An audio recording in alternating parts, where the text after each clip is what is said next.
Olá pessoal, mais uma ação em reação, hoje quinta-feira, 22 de fevereiro de 2018, quinta-feira que estava um tempo quente, mas caiu uma chuvinha agora, para minha amiga Dona Norma, que está lá no Rio de Janeiro, na cidade maravilhosa, nós vamos falar hoje de Rio de Janeiro também, e também para a Dona Helena, que está em Jabuticabal, ela vem no programa todos os dias, né? Hoje eu estou aqui com o advogado Marcelo Cruz, advogado criminalista muito conhecido na nossa região, e também com o Paulo Eduardo Costa, né? Também advogado e secretário de Cultura de São Vicente, né? Secretário de Cultura de São Vicente. Bom, estamos com um pouquinho de foninho aqui, não sei se aí fora tá, mas enfim, beleza, o programa ao vivo é assim mesmo. Hoje nós temos muitos temas, né? Ações visam evitar crime do Rio para São Paulo, né? Então, alguns preparativos aí das nossas forças policiais, forças inteligentes, para não deixar o crime do Rio de Janeiro vir para São Paulo. Também o Marcelo Cruz pode falar bem sobre essa área, que é a área dele, mas lá são várias facções no Rio. E aqui em São Paulo é o PCC, né? Então não sei se dá para entrar de outras facções aqui, se é tão fácil, mas isso aí o advogado criminalista pode ter uma noção melhor que a nossa. O Hotel Avenida Palace fecha as portas, aquele hotel maravilhoso lá no Gonzaga, tal, centenário, vai fechar suas portas. Intervenção no Rio de Janeiro, é assunto, né? Muitas pessoas falando que o Temer ia perder na reforma da Previdência, não ia conseguir os tão falados 308 votos, então jogou a intervenção no Rio, que já precisava, não precisava, nós vamos discutir isso aqui, temos 2 advogados também, e você também vai participar deste debate aqui. Gerente de futebol do Santos, com menos de um mês, Gustavo Rosa, é demitido do Santos Futebol Clube. Parece que aquela contratação do mexicano veio, não veio, mas tudo bem, isso é normal, o futebol, tem que dar 100 dias para o Pérez trabalhar, para o Rolo trabalhar, sou contra a crítica no Facebook, tal, acho que tem que deixar as pessoas trabalhar, até agora o negócio está indo bem, vamos torcer para que dê tudo certo. Português empata em Atibaia e mantém a invencibilidade, né? Bom, segundo o BC, olha lá você que está sendo reservista lá, na cidade do Paulo Eduardo Costa, olha lá, você pode ser chamado para ir para o Rio de Janeiro também. Segundo o BC de São Vicente, né, nosso glorioso segundo BC, está preparado para ir para o Rio de Janeiro. Para discutir essas outras notícias, Marcelo Cruz, Paulo Eduardo Costa. Mas antes, lembrando que o programa é ao vivo agora, às 1h15. Começou um pouquinho mais tarde hoje e tal, porque o meu amigo capitão Paulo Alberto traz muita gente aqui, fica todo mundo na resenha e tal, então às vezes atrasa um pouco, mas faz parte do programa ao vivo, né? A gente pede desculpa. E também às 11 horas da noite a reprise e outra reapresentação a 1h da manhã, né? Então tem para os pessoas da noite, para os madrugadores, então para você da noite, boa noite, para você da madrugada, bom dia, né? Lembrando que nós estamos aqui ao vivo pelo canal 11 da NET, para toda a Baixada Santista, pelo canal 8 Vivo Fibra, e também você que é internauta, www.tvcomsantos.com. Ontem tivemos 64 zaps e 7 pessoas ligando, né? Então a participação é muito importante para a gente também ter um termômetro sobre o programa. Você pode participar mandando perguntas para o advogado conhecido aqui na região, Marcelo Cruz, e outro também muito conhecido, Paulo Eduardo Costa, que já foi presidente do Kennel Clube, presidente da Protetora dos Animais, já foi presidente de um monte de coisa aí e agora ocupa o cargo de secretário de Cultura adjunto de São Vicente, né? Pode mandar perguntas, críticas, sugestões ao programa. Telefone 99711-5545 à disposição para você mandar seu WhatsApp, né? No segundo bloco nós vamos ler todos os WhatsApp, fazer as perguntas e tal. E também, se você preferir, fazer como o Uriel Vilas Boas faz todos os dias, nosso querido Uriel, 22º vereador, palmeirense de 4 costados, aí Uriel, 2138-4677. Você pode ligar e participar. Bom, hoje eu vou começar aqui como é dia par, vou começar, como sempre, pelo Paulo Eduardo Costa, né? Pelo dia par, a gente começa pela direita. Queria agradecer você ter vindo novamente ao programa aqui.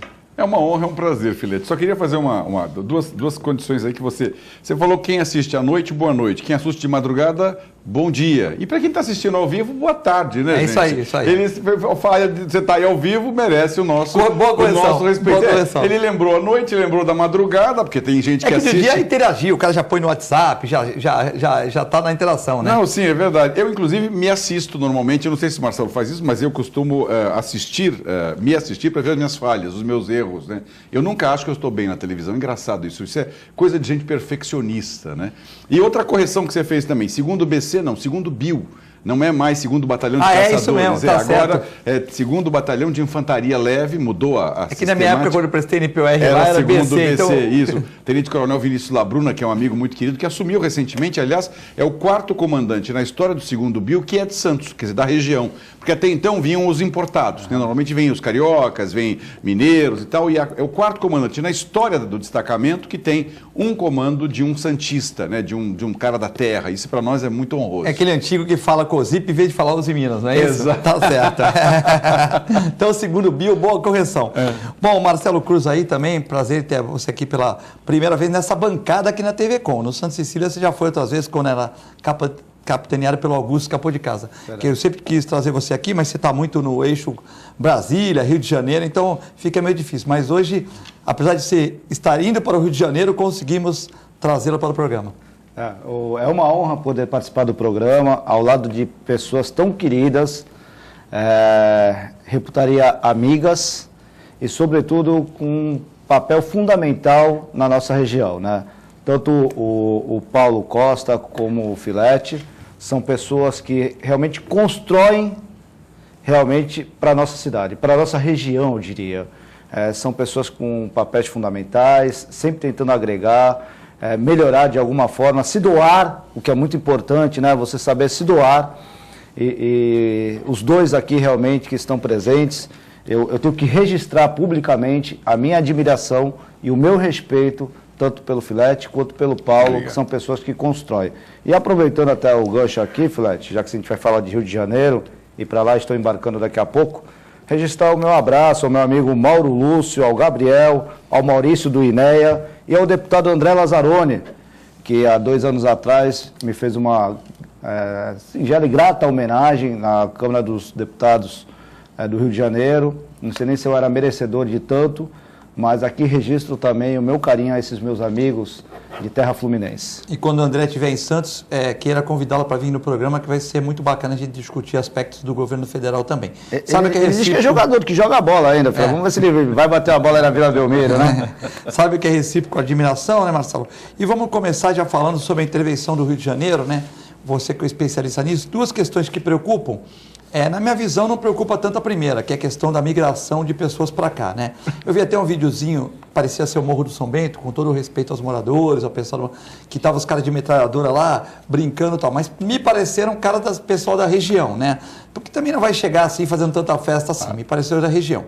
A gente sabe que aqui, né, no estado é o PCC, né? Isso aí não precisa nem a gente tal. E no Rio de Janeiro são várias facções, inclusive uma socióloga, professora da Universidade Federal do Rio de Janeiro, onde eu tive o prazer de estudar, né? Ela estava comentando num vídeo de 9 minutos, dizendo que no Rio são várias facções e tal. Existe esse perigo das pessoas virem para cá? Logicamente que tem inteligência da polícia, tal, mas a polícia civil um pouco sucateada, infelizmente, tal. Existe o perigo deles virem para cá ou você acha que esse perigo é pequeno? Ele existe, sim, é verdade, Filete. É uma preocupação que a inteligência da polícia deve ter. Mas não vejo assim como uma situação imediatista, né? A cidade de Santos, ela tem muita particularidade com o Rio de Janeiro, né? Além não só da praia, mas a logística dos morros e etc., que são características, né, e habitualidades de algumas situações de crime organizado, de algumas organizações criminosas cariocas. Mas não vejo como uma preocupação assim imediata, mas obviamente, né, as autoridades devem ficar atentas, a inteligência da polícia deve ficar muito atenta a esse fator, sim, muito bem colocado por você, o Filete. Mas a intervenção, eu vejo no Rio de Janeiro, né, que por si só não vai ser ainda a solução, Filete. Lamentavelmente, né, talvez venha como veio a UPP naquele momento, né, onde conseguiu afastar daquela região, grupo de pessoas voltadas a práticas criminosas, tomou aquele local por um determinado tempo, mas depois se esfriou a operação, a UPP se foi e o crime voltou a tomar conta daqueles morros, daquelas comunidades. Então vejo que talvez seja uma saída imediatista, mas não vai curar o problema, efetivamente falando. Então, você acha que foi política a questão da questão da votação da Previdência ou Ou necessário ou um pouco política? Não, bastante política, obviamente, né? Ela foi uma decisão bastante política, outrora com a sua relevância e a sua importância, obviamente, né? O Rio de Janeiro realmente estava alcançando projeções e preocupações realmente, onde eu nunca tinha visto um carioca preocupado com algumas situações. E das últimas vezes que eu estive lá, o próprio carioca preocupado, às vezes, com a saída do filho, com a volta ao trabalho. Então, obviamente, era um termômetro que eu tinha não favorável, né? Preocupante, obviamente. Então, havia a necessidade de uma colocação imediata do Estado da administração. Talvez, e aí agora vem no sentido da sua colocação, não da forma que foi feita pelo presidente Michel Temer, né? E nas colocações. Inclusive, tecnicamente falando, Filete, afrontando a própria Constituição Federal, né? Aí nós vamos ter aí uma discussão que vai chegar ao Supremo Tribunal Federal, em pouco tempo, acredito, onde vai se discutir esses mandados de busca e apreensões coletivas, né? A sua legitimidade, a afronta ao princípio da presunção de inocência, porque as decisões consideradas e tomadas, vamos assim dizer, de caráter cautelar, como é o caso de prisões temporárias, preventivas, e também os mandados de busca e apreensão, Filete, são medidas excepcionais, né? Porque nós temos os nossos princípios constitucionais que devem prevalecer, como o da privacidade de cada um de nós, né? Não é de qualquer modo ou a qualquer custo que deve se invadir o nosso lar, não é de qualquer modo ou a qualquer custo que deve se monitorar as nossas conversas, deve haver uma regulamentação, como existe uma lei de 1996 que regulamenta a interceptação telefônica, há também regramentos na nossa Constituição Federal para cumprimentos e expedições de mandados de busca e apreensão. Então, eu acredito que quando a matéria chegar na Suprema Corte, nós talvez enfrentaremos problemas da forma com que vem sendo conduzida e produzida a intervenção federal. Paulo Costa, intervenção no Rio de Janeiro. É bem séria. Na verdade, só existe esse problema por conta da ausência do Estado nessas comunidades, que antigamente chamávamos de favelas, depois guetos, né, que era a região onde as pessoas estão mais ocuparam de maneira não programada, não projetada, e o Estado está ausente. E essa ausência do Estado é que faz com que nós tenhamos essa violência, que o traficante, que o vendedor da droga, que o assaltante encontre o local ideal para si, para poder trabalhar e aí cativar a comunidade da forma que vem fazendo. Agora, quando a porteira está estourada, como diz lá no interior, então aí o governo federal vem com esta decisão, que eu não sei mesmo se foi para antever uma pseudo-derrota na comissão da Previdência, eles também iriam perder essa reforma, e aí, para não ficar uma situação constrangedora, colocaram isso como escopo. Ou, se de uma vez por todas se deu essa sensação de que o Rio está intranquilo e isso poderia se alastrar para o restante do Brasil. Então, muitos jornalistas e alguns editoriais que eu já li, inclusive até li o editorial do Globo de domingo, que indicava que a intervenção não deveria ser apenas na polícia, deveria ser intervido no governo do Estado e na Assembleia, porque ali existe uma grade de corrupção gigantesca e o próprio governador Pezão, que está doente, né, não está agindo com pulso firme. Há uma outra corrente que diz que jamais deveria ser um militar, né, o militar é preparado para a guerra e não para o dia a dia da defesa. Informações oficiais dão conta que no primeiro dia de operação chegaram 16 novos corpos ao IML do Rio de Janeiro. Uma informação interna já falou de 34 corpos. Ou seja, nós temos que preservar o Estado de Direito. O doutor Marcelo Cruz falou com muita propriedade que o Estado de Direito tem que ser preservado porque tem regramento para tudo. Agora, a situação realmente é bastante grave e merece a nossa atenção, até porque, se algo não for bem sucedido no Rio, nós estaremos realmente à mercê dos marginais e do crime organizado, que para todos nós é um risco muito sério. Marcelo, quando o policial, eu estou aqui, eu sou assaltado, o meliante já sabe que eu não tenho arma, não tenho nada, ou que a chance de ter uma arma é pequena, desarmar a população. Mas quando ele, de uma certa maneira, cai numa errada de assaltar um motoqueiro, que é um policial militar, um policial civil, às vezes o policial civil ele reage, né? O cara tá... Aí ele, aquela história que sempre fala, eu avisei que era polícia, ele não parou, mas não dá tempo, né? O cara te assalta, olha, sou polícia, minha carteira, o cara te dá um tiro. Mas sempre o cara vai falar para o juiz, logicamente, que deve existir 1%, 2% que fala, sou polícia, se rende, mas não dá tempo. Mas, por exemplo, o Exército, né? Eu vi um depoimento de uma mãe, de um militar, ela falou, olha, eu admito que meu filho morra na guerra. Tudo bem, mas eu não admito que meu filho tome uma gusparada na cara de vagabundo do Rio, de cara do morro, eu não admito. Você entendeu? Então, o militar não dá para ele perguntar. Por exemplo, se nós estamos aqui na rua, um cara está portando um fuzil no morro e eu sou polícia militar, nós somos polícia militar, tenente, coronel e tal, a gente não pode atirar no cara. Só se inventar aquela conversa, o cara me apontou o fuzil e tal, mas aí você tem uma câmera, um moleque que viu, uma mulher que estava no bar bebendo que te viu, não, nada disso. O tenente Filete atirou, o cara não tal, não. Mas o Exército, ele pode, se ver o cara com um fuzil, pô, mas o que você dá em cima? Ele não vai perguntar. Então é lógico que a tendência é que se o Exército chegar firme mesmo, vão existir mortalidades, porque o Exército não vai perguntar, até porque o policial militar, ele vai ser julgado de uma maneira diferente, tem que tratar de advogado e tal. Agora o pessoal militar vai ser julgado por justiça militar.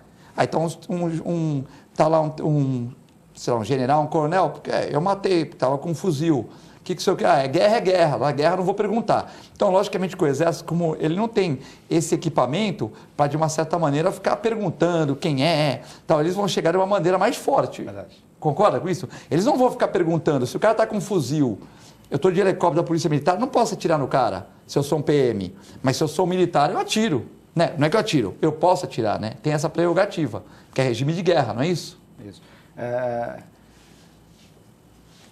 A Polícia Militar, vamos assim dizer, ela teve um grande avanço, uma grande vitória, juridicamente falando. Por quê? Quando em um confronto ele atingia, lesionava um civil em crime doloso contra a vida, seja esse crime tentado ou consumado, ou seja, levando a vítima efetivamente à morte ou à tentativa de homicídio, ele era julgado como um cidadão comum, sentava no banco dos réus do Tribunal do Júri, Justiça Comum. Tivemos um avanço nesse sentido e agora ele é julgado pela Justiça Militar, o que é um grande avanço, porque, obviamente, existem os regramentos, os regulamentos, as estratégias de abordagem, onde efetivamente, né, um conselho de sentença militar tem muito mais apuração e propriedade técnica para o julgamento daquela situação especificamente falando, do que um conselho de sentença leigo, porque um júri popular, né, aqueles que estão nos assistindo, para que tomem ciência, é formado por 7 pessoas do povo, sem a efetiva necessidade de conhecimento técnico-jurídico, né, para que haja a lisura no julgamento. Então ali vai ter um professor, vai ter um médico, vai ter um farmacêutico, não necessariamente pessoas com curso e formação jurídica. Contudo, nesse tipo de procedimento, né, de situação que você bem colocou aqui, Filete, eu vejo que há efetivamente a necessidade de uma apuração muito mais aprofundada, porque obviamente que o Código Penal prevê lá no artigo 23, né, as excludentes de ilicitude, o que significa quem mata outra pessoa em legítima defesa ou no estrito cumprimento do dever legal, que é a sua colocação como policial, não comete crime, ok? A excludente que nós chamamos de ilicitude, ou seja, afastamento do crime. Mas isso tem que ser provado, né? Eu há 2 anos atrás, numa defesa de um policial, que após um chamado de um motorista de um coletivo em São Paulo, saiu em perseguição de 2 assaltantes, houve a troca de tiro, e na troca de tiro, os 2 assaltantes acabaram sendo mortos. Este policial foi indiciado, este policial foi denunciado pelo Ministério Público por homicídio duplamente qualificado, este policial foi submetido ao júri popular, obviamente que depois de um espaço de 4 anos de espera do julgamento final. Perdeu a arma. Foi absolvido, tudo bem, mas nesse espaço de tempo ele teve um filho, mal dormia, preocupado com o resultado, porque tendo em vista a acusação que lhe era imputada, o homicídio qualificado, a pena variava de 12 mínima a 30 anos, então ele já partia em caso de eventual condenação de uma pena de 12 anos, ou seja, regime inicial fechado, porque saiu em cumprimento, repetimos, do seu efetivo dever legal.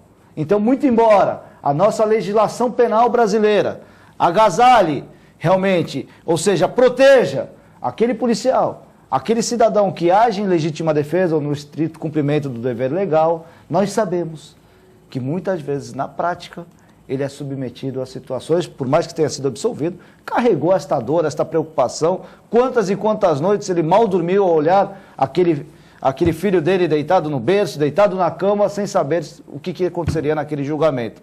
Resumo da história. Eu tenho certeza que este policial nunca mais será aquele combativo policial que foi um dia, antes daquele fatídico dia e depois do julgamento pelo Conselho de Sentença Popular. Além da nossa legislação também, ontem eu conversando com um evento da Polícia Militar, conversando com os tenentes, coronéis, enfim, com cabos, falaram que muitas vezes o furto, né, ocorre em Santos, muita gente, segundo eles, de fora de Santos, transvestidos de moradores de rua, tal, mas assaltando muitas residências. O Marcelo e o Paulo sabem disso, né? Outro dia ali na Avenida João Mendes teve uma casa assaltada de uma pessoa muito conhecida aqui, eu não vou citar o nome, e o cara ficou tocando a campainha 1 hora, né? Porque tem as câmeras 1 hora, não tem ninguém, ele deixou a bicicleta dele com o morador de rua, invadiu o prédio e com uma cabra, né? Tirou a janela, invadiu na casa, roubou, quebrou a fiação toda, tal. Tinha câmeras, ele quebrou as câmeras, ele foi flagrado nas câmeras e ele depois deu um negocinho para o morador de rua que estava lá jogado, pegou a bicicleta dele com o morador de rua e saiu com o saco como se nada tivesse acontecido, né? Então, e esses pequenos furtos, grandes furtos, as penas são pequenas, né? Às vezes o cara é primário, vai ter audiência de custódia, que o Marcelo pode falar bem, aí o cara já sai. Então, teve um ladrão de carro aí, ele num ano ele roubou 6 carros, foi pego 6 vezes, e as 6 vezes ele ficou 1 mês, saiu 2 meses, tal. Quer dizer, fica muito difícil, né? Porque a legislação permite isso. Então, o legislador muitas vezes não tem o que fazer, né? E o cara às vezes tem um bom advogado, né? Que é direito dele, e o cara consegue sair porque é um pequeno furto e tal. Aí rouba um carro, aí rouba não sei o quê. Então a polícia não consegue diminuir as estatísticas, mas de roubo de carro é difícil. Porque o furto, se for a mão armada, não, aí já complica. Mas furto, solta o cara rapidinho. E ele vai fazer outra coisa, que ele só sabe fazer isso, né? Só que se o cara furta 1 vez, furta 2 vezes, furta 3 vezes, é furto quase continuado. Então a gente tem que ter uma... Na verdade, o que precisa o país é de uma legislação um pouco mais firme, né, de um judiciário um pouquinho mais incisivo, que não processe o policial militar no exercício de sua função, como foi o caso que o Dr. Marcelo Cruz acabou de nos relatar, mas que sim, que estimule a polícia a agir de forma correta e que mantenha esse marginal preso. O problema todo é que nós não temos celas suficientes nos presídios, nós não temos celas suficientes nem para abrigar esses bandidos nos próprios distritos, né? Assim como nós não temos leitos hospitalares suficientes, não temos UTIs suficientes, ou seja, a gente está vivendo no mundo da imaginação. Eu digo que a gente vive no planeta Xuxa, aqui é o mundo da imaginação, a gente pensa, teoriza, mas na prática não se consegue colocar. E a violência continua recrudescendo, cada vez aumenta mais, você para o carro na rua, tenha o cuidado, hoje eu parei o carro aqui próximo da TV, vi uns indivíduos meus estranhos, aí fui lá para certificar que tinha, mesmo fechado no alarme, fui certificar que estava fechada a porta, minimamente, Falou né? que era meu amigo. Aí eu falei, não, sou amigo do Filete e tal, não, tudo bem, amigo do Filete, então tá liberado. Mas aqui na Vila Belmiro não tem problema. Mas nós temos que tomar cuidado, nós temos que abrir os olhos e começar a encarar a realidade como uma realidade mesmo. Acabar com essa fase fantasiosa de imaginar. Quando eu fui naquele show em São Vicente, muito bem organizado lá, né? Então eu queria ver o Roupa Nova lá, falar. Aí todos os cambistas, filete. Aí meus amigos falaram, mas tu conhece todo mundo? Eu falei, são os mesmos que frequentam a Vila Belmiro há 30 anos, então eu tenho que conhecer, né? Eu tenho que conhecer, entendeu? Tá vendo a popularidade? Você precisa ser candidato agora, Filete. Não sou candidato, não. Adriana Anselmo, esposa do Cabral, que está preso, também foi presa, mas conseguiu, dizendo que era mãe, que tinha filhos que necessitavam do seu cuidado materno, e realmente conseguiu, de uma certa maneira, ser liberada e tal, aquela prisão domiciliar. E muitas mães pobres, que cometeram crimes, cometeram pequenos lapsos, grandes lapsos, que podem, de uma certa maneira, se as prisões do Brasil fossem boas, se ressocializar, né? Porque o intuito de você prender a pessoa não é dar porrada, o cara sai PhD de crime, não. O intuito de você prender a pessoa é ressocializar, que a pessoa saia melhor e saia praticando boas ações, como o nosso Marcelo Cruz falou, que a pessoa seja proativa para a sociedade, que pratique o bem.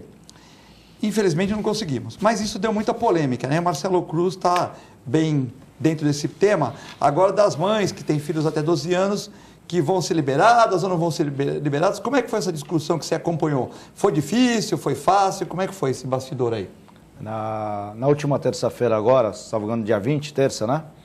Eu estive em Brasília, no Supremo Tribunal Federal, e acompanhei de perto o julgamento da segunda turma do STF, que julgava e analisava tecnicamente uma ordem de habeas corpus impetrada coletivamente àquelas mulheres gestantes, que estariam presas, que seriam gestantes, amamentando ou com filhos até 12 anos. O HC era da relatoria do ministro Ricardo Lewandowski, um extremo conhecedor da matéria técnica, porque esteve durante muito tempo à frente do Conselho Nacional de Justiça, do CNJ, e observei atentamente a dedicação do estudo do ministro Ricardo Lewandowski ao prolatar o seu voto, ao decidir sobre o tema. Porque, obviamente, é um tema polêmico, né? E naquele julgamento diferente, citado pelo Filete, não envolvia pessoas de grande potencial financeiro, né, de grande poder financeiro, como o caso da Adriana Anselmo, que teve a prisão domiciliar concedida por força de filho menor de 12 anos de idade, e a legislação, o Código de Processo Penal, com a reforma no ano de 2008, em 2008, nós tivemos uma reforma do Código de Processo Penal. E esse também é outro tema polêmico, Filete, o Paulo também deve conhecer muito bem o tema, tenho certeza, porque o nosso Código Penal, vocês que estão nos assistindo, pasmem, ele é de 1940. O nosso Código de Processo Penal é de 1941. E o que acontece? De 1940 e 1941 até os dias atuais, são feitas retaliações, ou seja, consertos. Então, em 2008, houve a reforma de uma parte do Código de Processo Penal. Em 2013, outra parte do Código de Processo Penal. Em 2015, muda o Código Penal dos crimes contra a dignidade sexual. Só que você começa depois a fazer uma comparação e um estudo como um todo, acaba tendo, sabe o quê? Incongruência entre a própria lei. Então, eu vou dar uma lei, por exemplo, de lei de trânsito, ok? Então, o Código de Trânsito surgiu e veio implementar aí as penas aos crimes de trânsito. Muito bem. Então, nós temos no nosso Código Penal, só para exemplificar, a lesão corporal dolosa, quando eu quero efetivamente lesionar, atingir alguém. Então, eu serei punido pela lesão corporal dolosa. Se ela for leve, ela terá uma pena inferior à lesão corporal culposa, quando eu não tenho a intenção, mas eu estou na condução de veículo automotor. Ou seja, se nós compararmos, se eu tenho a intenção, se eu não tenho a intenção, mesma natureza, a lesão corporal, no mínimo tinha que ser igual à pena ou superior, quando ela é dolosa. Claro. Sim, se o cara não gosta do zelador do prédio, tá saindo lá, ele vai para atropelar o zelador pula, só torce o pé. Mas foi intencional. Pô, ele quis matar o zelador. Aí a pena é menor. É menor do que se ele der uma ré sem querer pegar uma pessoa. Ou seja, eu brinco com os alunos, se eu sair da faculdade, depois de uma aula, distraído, hipoteticamente, no celular, né? Respondendo meu amigo Filete, que manda sempre uns áudios interessantes, bons vídeos, e aí estou respondendo meu amigo Filete. Distraidamente, atropelo, sem querer, sem ter a vontade, um ciclista. Se eu sair do meu carro, xingando ele, falando, não vi a hora de te acertar, fingindo que era propositadamente, a minha pena é a metade do que aquela realmente que eu não tinha intenção. Isso só se deve ao Código Penal que prevê no artigo 129, sei lá, de 1940, a legislação de trânsito atual. Quando você vai fazer um comparativo, nós temos essas incongruências. Então, Filete, Você pediu desculpa para ele que estava distraído. A minha pena é o dobro. Maior. A minha pena é maior. Não, você passou aí e me xingou. Não vi a hora de te acertar, minha pena é pela metade. Porque aí a lesão corporal dolosa, só usei o veículo como um instrumento de acertar aquela pseudo vítima. Como é de pequeno porte, pequena gravidade. Então, quer dizer, não dá para admitir. Então, o Supremo Tribunal Federal, né, naquela decisão, voltando agora ao tema da Adriana Anselmo, por exemplo, e agora um tema polêmico, que é essa prisão domiciliar às mães, né, presas, resolveu a questão. Ele falou o seguinte, olha, vamos dar um fim. Cumpra-se a legislação. Se a legislação de 2008 diz que será concedida a prisão domiciliar, em se tratando agora do tema, às gestantes de 7 meses, as mães com filhos até 12 anos de idade, chega de deixar, vamos dizer, o livre-arbítrio também do judiciário. Cumpra-se a lei para cumprir a A e a Z. A Adriana Anselmo, esposa do ex-governador do Rio de Janeiro, e aquelas mães anônimas.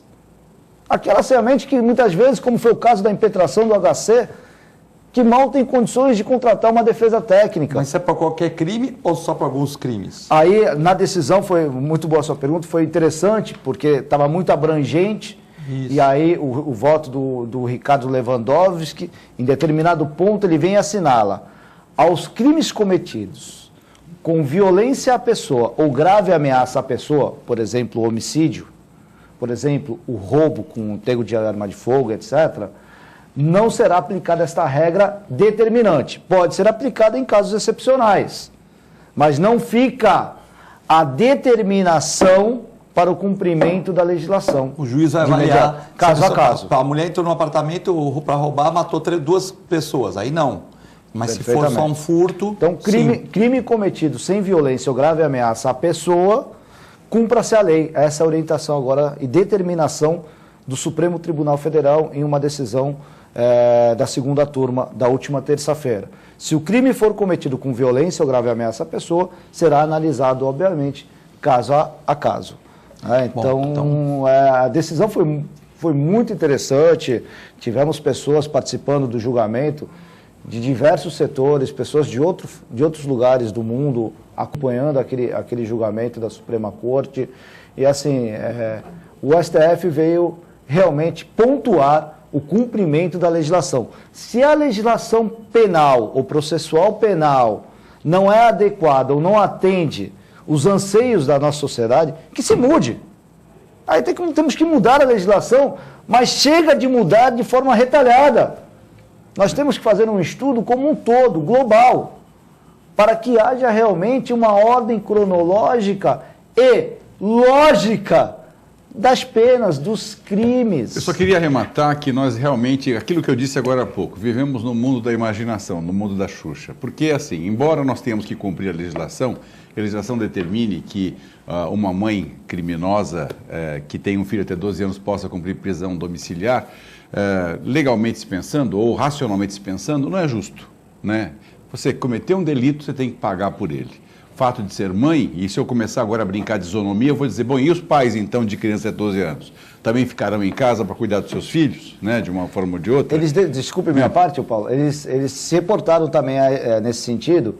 Se o pai, né, não tiver outra pessoa que cuide do filho, a mãe não existe, é viva, não tem avós, não existe outra pessoa que possa cuidar daquele filho, poderá se estender aos pais. Porém, a legislação tem esta ressalva. No caso do pai, não pode haver outra pessoa para cuidar. Se não houver, pode se estender também a prisão domiciliar. Ou seja, não pode estender muito, que senão vai ter homem subindo com mulher aí, hein? É verdade. Vai ter cara, só tem minha mulher para cuidar, vou subir ela aqui. Vou subir ela aqui. Então, a minha sugestão é a seguinte: senhores marginais, senhores bandidos, façam um filho a cada 12 anos para garantir que vocês possam ficar em casa depois de cometer os seus pequenos delitos. Mas aí tem a mulher para cuidar, Paulo. Com todo respeito. A gente está dando ideia para matar a mulher. Cuidado, hein? Não, é como a história da saidinha de Natal, de Ano Novo, né? Essas saidinhas. Eu sou totalmente contra isso. Eu acho isso um despautério, né? Você coloca milhares de marginais na rua, imaginando que eles vão confraternizar. Eles não vão, não. Eles vão assaltar, eles vão roubar, eles vão invadir suas propriedades. Então, assim, eu volto a insistir. Estamos brincando de Xuxa no mundo da imaginação. Usam as crianças com outras finalidades, inclusive financeira, né? Que nós Exato. temos tanto auxílios aí agora, né? E aí esses auxílios, esses bolsas família, bolsa chupeta, bolsa... E aí vai por aí afora, é complicado o negócio. E alguém vai pagar essa conta. Queria mandar um abraço para o Rick Santos, da Rádio Globo, que está vendo o programa, do Grupo Mussi.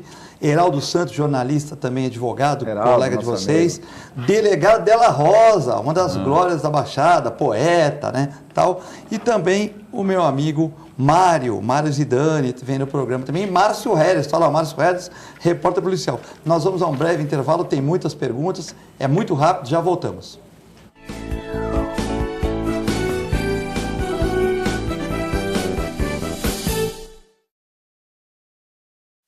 Você já conhece o plano que tem mais carinho por você. É o mesmo do maior hospital da região e que traz novidades. Além dos planos que já existem, agora você pode ter um plano só sênior. Conta também com o programa de atenção à saúde de idosos e pacientes crônicos e com o Santa Saúde, clínica que atende mais de 25 especialidades. Tudo no mesmo lugar. Plano Santa Casa Saúde. Mais benefícios, mais novidades e muito mais carinho por você. APO Planos Odontológicos Empresariais, cuidando da saúde bucal de seus funcionários, com mais de 200 dentistas credenciados e cobertura em todo o território nacional. Central de atendimento exclusiva, planos extensivos à família, controle de qualidade permanente e liberação online de vários procedimentos. Faça como as grandes empresas da região e contrate o plano de saúde empresarial da APO. Atendemos empresas a partir de 3 funcionários. Em Santos, ligue 2104-4000 ou acesse apoodonto.com.br. Sindicato dos Trabalhadores Municipais de Praia Grande, há mais de 20 anos levando aos seus associados planos de saúde e convênios, assistência odontológica e jurídica, curso de capacitação e outros benefícios, dando aos servidores melhores condições de trabalho e qualidade de vida. Para mais informações, acesse o site www.sindicatopraiagrande.org.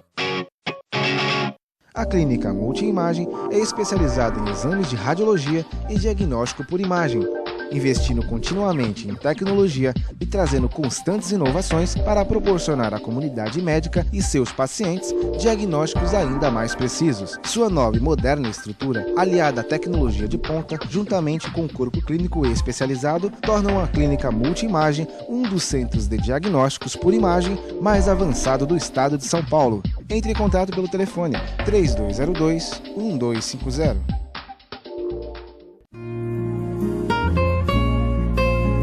Doar sangue é um ato de solidariedade, cidadania e amor. Faça parte dessa ideia. Seja você também um doador. Doe sangue.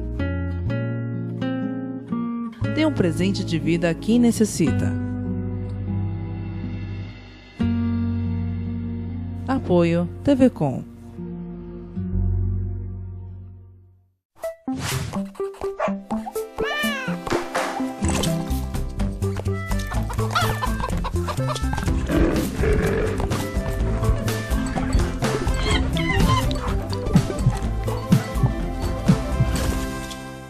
Olá pessoal, hoje vou falar para vocês que gostam de animais, que querem se inserir no mercado pet.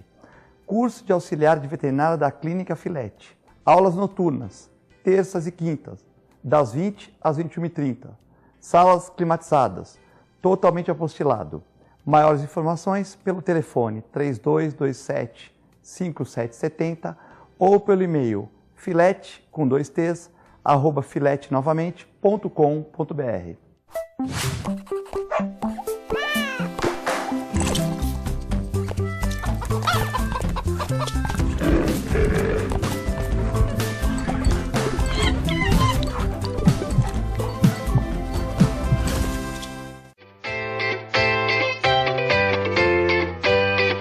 Quer ganhar uma bolsa de estudos da USA International? Fazer inglês sem pagar nada por um ano?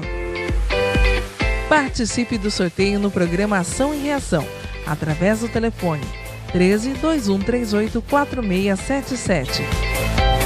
e responda qual a melhor escola de idiomas e intercâmbio que vai dar uma bolsa 100% de um ano para você. Mas atenção, somente quem participar durante o programa pelo telefone 13 2138 4677. Você não pode perder essa oportunidade. Uma promoção USA International.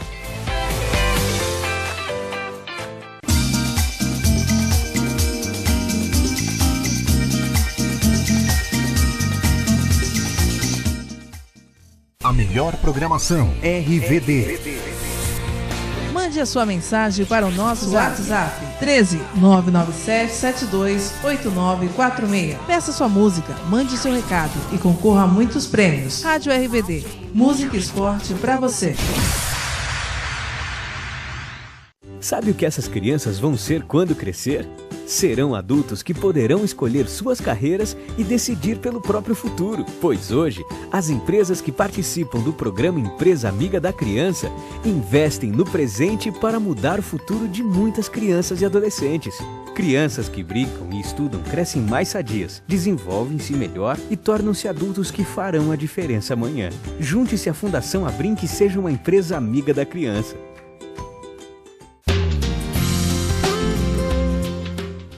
Apoio ACESP, Associação dos Canais Comunitários do Estado de São Paulo.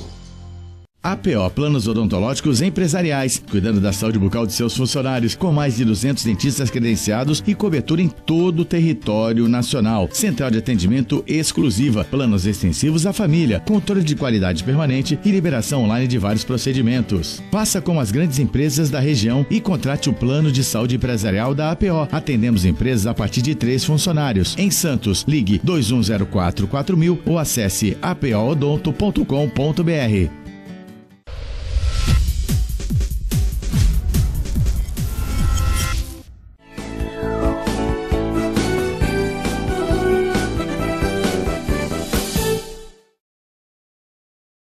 Boa tarde, estamos no segundo bloco do Ação e Reação, nesta quinta-feira chuvosa, começou com sol, chuvosa, essa quinta-feira, dia 22 de fevereiro, com o advogado Marcelo Cruz e Paulo Eduardo Costa. Muita gente elogiando o programa, a Regina do Gonzaga, programa nota 10, parabéns.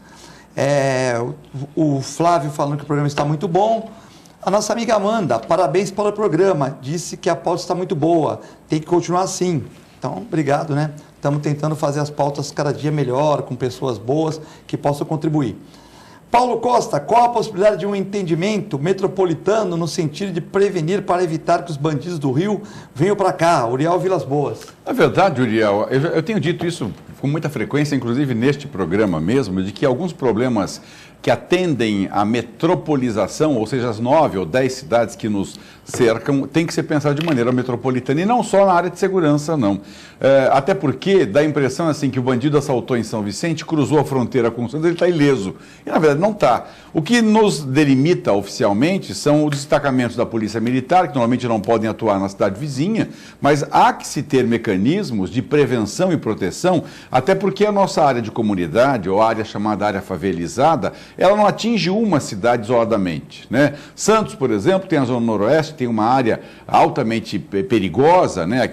Os caminhos ali no canto, uma área ainda que o Estado não está presente. Assim como São Vicente tem lá o seu Pompeba, o Dique da Cacheta, o Dique do Pissarro, a México 70, e Praia Grande não é diferente, que tem aquela área favelizada na lateral direita da Manuel da Nóbrega, e Santos tem os morros aqui também, e Guarujá tem os morrinhos 1, morrinho 2, ou seja, não dá para a gente pensar isoladamente. Eu acho que os projetos têm que ser macro. E digo mais, não é só na área de segurança, não. Nós temos que ampliar na área de transporte, nós temos que ampliar na área educacional, até porque é injusto não termos escola para todos os estudantes e muito menos creches. Nós temos que ampliar na área de saúde, porque nossos hospitais estão sucateados e não há espaço físico para colocar mais doentes. Não existem UTIs. A Central de Regulação do Estado faz o que pode, mas se não há vaga, não tem como atender. Ou seja, tem muita gente humilde que não tem plano de saúde, que está morrendo nos hospitais por falta de atendimento. muito. Então, Uriel, a discussão metropolitana não se prende apenas a essa área,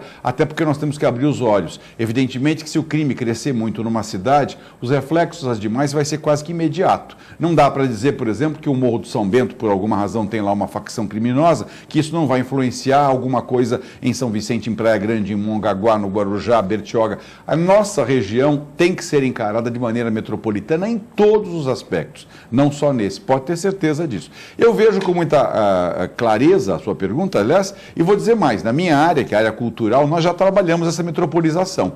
A Agência Metropolitana, já promove encontros mensais dos secretários de cultura para que as políticas públicas voltadas à cultura possam atender a toda a comunidade. E quando eu falo em política cultural, eu digo cultura como movimento de mobilização e de transformação social. Não é frase feita dizer que cultura é instrumento de transformação social, porque à medida que você tem conhecimento, a sua visão do mundo muda, você sabe disso. Então é muito importante a gente tentar passar para os jovens, e nós aqui no intervalo do programa eu conversava com o Dr. Marcelo Cruz, preocupado com a letargia que a nossa juventude tem, que está preocupado apenas com o seu WhatsApp, com o seu Facebook, com a sua internet, e esquece do problema real. Vive no mundo virtual e esquece que nós estamos sem transporte público adequado, os ônibus, na grande maioria, sucateados, não possuem ar-condicionado, não tem nem Wi-Fi, ou seja, nós precisamos começar a viver uma nova realidade. Chove qualquer chuvinha nessa região, inunda tudo, e não inunda uma cidade, inundam todas. Por quê? Porque nós precisamos planejar até obras de macrodrenagem para acabar com isso. Aliás, a previsão de hoje à noite, hoje à tarde, hoje à noite, chuvas fortes, amanhã chuvas fortes, depois de amanhã chuvas fortes, então vamos ficar atentos a isso, porque o problema atinge a todos nós. E qual é o grande erro? É continuarmos votando nos mesmos e errados políticos. A gente tem que consertar isso. Você ouviu o Paulo Eduardo Costa, o homem do tempo. O homem de tempo da TV Com. Vamos fazer, o Paulo pode vir todo dia aqui fazer um programinha, né? Bom, a Jacirema, boa tarde, parabéns pelo programa, parabéns pelo recebimento da medalha de mérito da PM. Eu recebi ontem a medalha de mérito da PM. Aliás, mais do que merecido, eu já cumprimentei no elevador, mas eu quero aqui deixar consignado minha solidariedade e meu respeito. A PM acertou na mosca ao premiar a Filete pela sua linda obra na cidade. Uma solidariedade muito bonita, que eu cuido dos cachorros da PM, que não tem verba para esse custeio, né? Então, uma solidariedade muito bonita lá no Teatro Municipal, com muita gente, muita organização. A Aldecleis, também vereadora aqui de Santos, também recebeu, o Douglas Gonçalves, o Márcio Harrison e outras pessoas da civis e muitos militares também. A Baixada Santista não corre o risco de traficantes virem para cá. Eles já estão aqui, Filete, desde a ocupação nos morros pelos policiais. É o motivo do aumento da criminalidade de Santos. Estão fazendo de conta que tudo está bem, mas não está bem, segundo a Jacirema. Eu sei que as pessoas querem. Eu não sei o que as pessoas querem. O marginal não recebe os policiais com buquê de flores. Porque o Exército vai fazer isso? Se está armado quer matar, vão esperar o quê para tirar primeiro o Exército? Então ela acha que o Exército tem que realmente... Aquilo que eu falei, que o Exército não pode, de uma certa maneira, ficar perguntando tanto. Já que puseram o Exército lá, podemos ter mortes civis também, que não são comprometidos com o crime, que são do bem, porque na favela, na subhabitação, mora muito, muito mais gente boa do que gente ruim, né? O Guarujá tem 300 mil habitantes, quase. Tem 100 mil favelados ou que moram em subhabitações, comunidades, como quer, né? Mas a maioria é gente boa. O cara às vezes está na comunidade porque teve algum problema, porque não teve herança, porque de repente teve algum problema familiar, algum problema tal, e teve que ir para aquela situação. Muitos vão sair. Mas a gente não deveria ter ninguém morando em favela, comunidade. É uma falha do Estado, né? Uma falha nossa, que enquanto país não conseguimos tirar as pessoas da pobreza, dar emprego para todo mundo e tal. Não conseguimos, como o Paulo falou, levar escola, levar saúde nas subestações e tal. É fundamental, Filete, a presença do Estado dentro das comunidades, né? Os guetos na Primeira, na Segunda Guerra Mundial, notadamente a Segunda Guerra Mundial, aconteciam porque havia isolamento das comunidades, né? E aí você lembra, por exemplo, o gueto de Varsóvia, que reuniu judeus, que o Hitler acabou mandando cercar o gueto, né? Como se fosse realmente uma favela edificada. Aquele gueto depois transformou-se em favela, que aliás a palavra favela está politicamente equivocada. Hoje é comunidade, né? Favela dá um ar, pelo menos eu escutei isso, de demérito, e comunidade, ainda que seja de gente muito humilde, tem que ser organizada. Agora, se o Estado estivesse dentro dessa comunidade, com um teatro, com uma atividade cultural, com uma escola, com uma atividade de lazer, se preocupasse em criar nessas pequenas comunidades um espaço para exercitar ao ar livre, quer dizer, criar jardins, ou seja, criar a vida racional, né? Mostrando que há a presença da prefeitura, que há a presença do Estado, da presença do governo federal dentro dessas comunidades, nós não teríamos esses problemas. O que acontece é que a gente isola esse grupo social. A gente percebe isso. Então, quando você fala, por exemplo, ó, lá tem muito marginal, nem entra. E aí a polícia não vai mais, o Estado não participa mais. O correio não chega. O correio não chega porque fica com medo, porque vão assaltar. E aí começa a lenda criando o fato e o fato aumenta a lenda. E aí você começa a dizer, mas o que está acontecendo? De repente você criou o gueto de novo. Nós voltamos à origem lá do gueto, né, na verdade. E só, especificamente falando, o Rio de Janeiro, o lugar com o maior número de comunidades, então vamos assim, né, Paulo, falar de comunidades do Brasil, atingindo a margem aproximada de 1.000 comunidades. É muita coisa. É 20% da população do Rio, né? É muita coisa. É 20%, 20% então, a 25%. Com uma média aí de 60, 70 mil por comunidades, aí nós temos um número alcançando uma margem altíssima. Diz que no Rio de Janeiro é a margem popular comparada com o Guarujá, que são cidades muito parecidas, né? Com morros, praias bonitas, né, e tal. Mas comparando, nada contra o Guarujá, que é uma cidade maravilhosa também. E é o que o Paulo fala, a inércia, o cochilo do Estado da administração faz com que o crime supra, né? E tome conta daquela vacância. Né? Seja na área da saúde, seja na área do transporte, seja a área que for, da educação, ele vai lá e toma conta. O próprio Estado não acordou ainda que ele tem um problema de 600 mil pessoas, que chamam-se a carceragem, o número da população carceragem. Nós temos 600 mil presos. No estado de São Paulo? No Brasil. Mas são 600 mil problemas. Que nós não estamos conseguindo melhorar com quase ninguém, né? Só aumenta. Essa margem, esse número, esse índice, só aumenta. E aí se falar, né, como é fácil o discurso, né, às vezes é muito simples, fala assim, é só o rigor da lei, aumentar a pena. Nós tivemos, em 1990, a implantação dos crimes hediondos, trazendo um rol taxativo dos crimes considerados hediondos, com cumprimento de pena mais severa, ou seja, enquanto o crime que não é hediondo, o réu cumpre 1/6 da pena para alcançar os direitos e benefícios, aos crimes hediondos, ele tem que cumprir 2/5 se for réu primário ou 3/5 da pena se for réu reincidente. Ou seja, tivemos um rigor da lei em 1990. Em 2006, nós tivemos a introdução de uma lei especial que trata das drogas, aumentando a pena do crime de tráfico ilícito de drogas. Quase que dobrando a pena. A pena mínima do tráfico, que era de 3, passou a 5 anos. Quase dobrou. Ou seja, mais uma vez a legislação penal vindo de forma um pouco mais rigorosa. Pergunto a vocês aí de casa, aos meus amigos aqui, melhorou em quê? A população carcerária reduziu? Temos uma sensação de mais segurança pública? Deixamos de ter um aumento da criminalidade? Então o problema é muito maior. O problema deve ser tido como um todo.